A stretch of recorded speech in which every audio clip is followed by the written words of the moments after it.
উৎসবমুখর পরিবেশে পবিত্র ঈদুল আজহা পালন করছেন সৌদি আরবের জেদ্দায় বসবাসরত প্রবাসী বাংলাদেশিরা। কর্মব্যস্ত জীবনের নানা সীমাবদ্ধতার পরও প্রবাসীরা মেতে উঠেছেন ঈদের আনন্দ আড্ডায়। প্রবাসের মাটিতে একে অপরের সাথে আনন্দ ভাগাভাগি করতে বাঙালিদের ঘরে ঘরে বসেছে মাংস আর রুটির ঐতিহ্যবাহী টেবিল। প্রবাসে এবং দেশে যারা আছেন সবাইকে ঈদের শুভেচ্ছা জানাচ্ছি। আল্লাহ যেন সবাইকে মঙ্গল করুক, ঈদ বই আনুক, আনন্দময় সবসময় আমাদের দেশের জন্য সবাই দোয়া করবেন। এখানে হাজার ফ্যামিলি আমরা কিন্তু কোরবানি করি, তবুও আমাদের বাংলাদেশকে আমরা মিস করি। তো সবসময় আমাদের একটাই পরিস্থিতি, আমরা মেড ইন বাংলাদেশি, এই জন্য আমরা সবসময় বাংলাদেশকে মিস করি। হাজার এখানে আনন্দ উল্লাসে থাকার সত্ত্বেও সকল বাংলাদেশি বন্ধু বান্ধবকে মিস করি।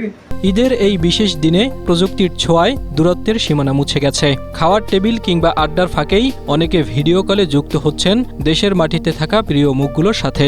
কেউ বা আবার বন্ধু বান্ধব নিয়ে দল বেঁধে ছুটে যাচ্ছেন স্থানীয় বিনোদন কেন্দ্র, পার্ক কিংবা কফি শপগুলোর জমজমাট আড্ডায়। আলহামদুলিল্লাহ আমাদের ঈদ ভালো কাটছে। আমরা প্রবাসী ঈদ করতেছি, সবাই আমরা একসাথে থাকি, দেশের আত্মীয় স্বজন সবাইকে মিস করতেছি।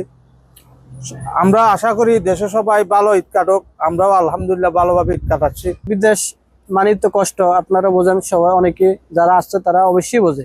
তার ভিতরে ঈদের কিছুটা আনন্দ ভাগাভাগি করার জন্য এখন ডিউটি শেষ করে এই রাত 12টার পরে এখন আসা, সামান্য একটু আনন্দ ভাগাভাগি করা। তবে এই উৎসবের মাঝেও এক ভিন্ন চিত্র আছে।